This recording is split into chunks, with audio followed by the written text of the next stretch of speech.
Bonjour, donc moi je suis Benjamin Massé, je suis le responsable du service formation de la BU Santé. Vincent Chekib, responsable de la bibliothèque de médecine Paris Sud. Voilà. Donc nous avons co-animé et donc nous allons vous restituer l'atelier numéro 6 qui s'appelle donc Réforme des études de santé et impact sur nos activités. Donc voilà, en fait on va revenir sur ce qui est une actualité brûlante. Je pense que vous savez tous qu'il y a un projet de loi santé qui est en train d'être discuté au Parlement, qui réforme en profondeur à la fois le premier et le deuxième cycle des études de santé.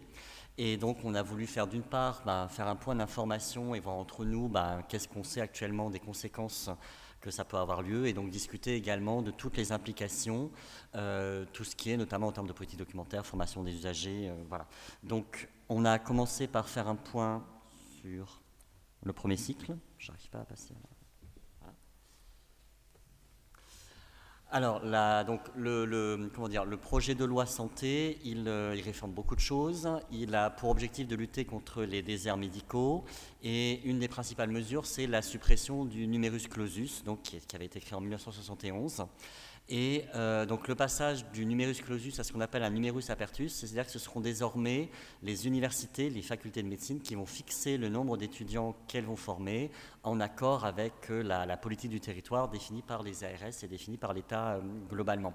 Donc suppression du numerus clausus, suppression de la PACES, et remplacement, en tout cas, c'est ce qui est dans le projet de loi et ça devrait être, les modalités réelles vont être définies en décret.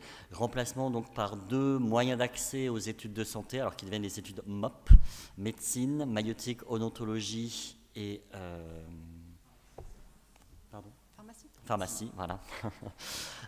Voilà, avec donc d'un côté la première année qui devient le portail santé. Portail santé qui est en gros l'équivalent de la PACES, et la possibilité d'intégrer par une licence, donc qui peut être mathématiques, chimie, droit, voilà, avec une mineure santé.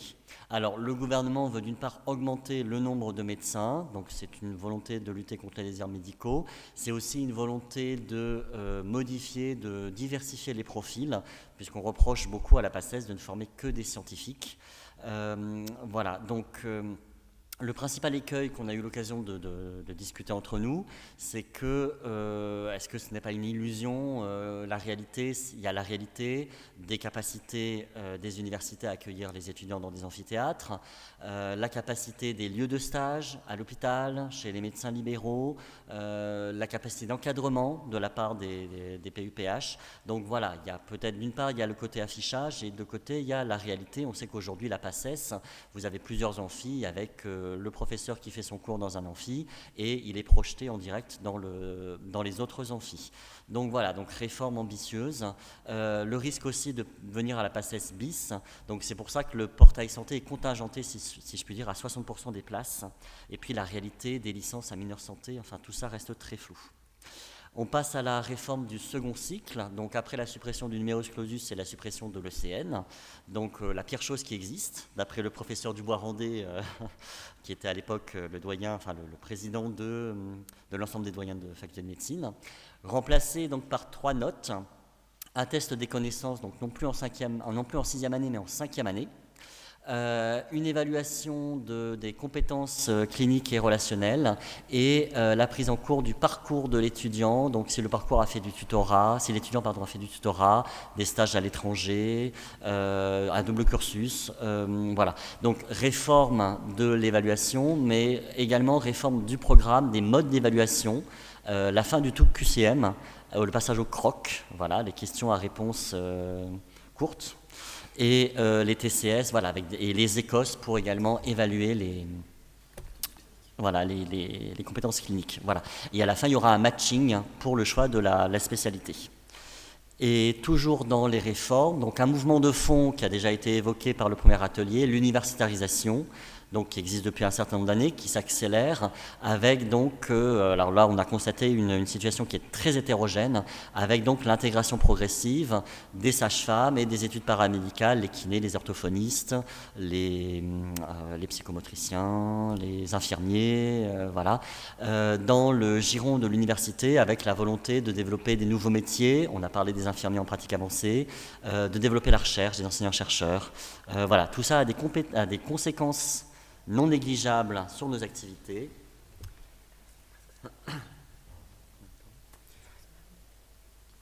Alors, en conclusion, évidemment, il y a encore beaucoup d'incertitudes liées aux réformes en cours.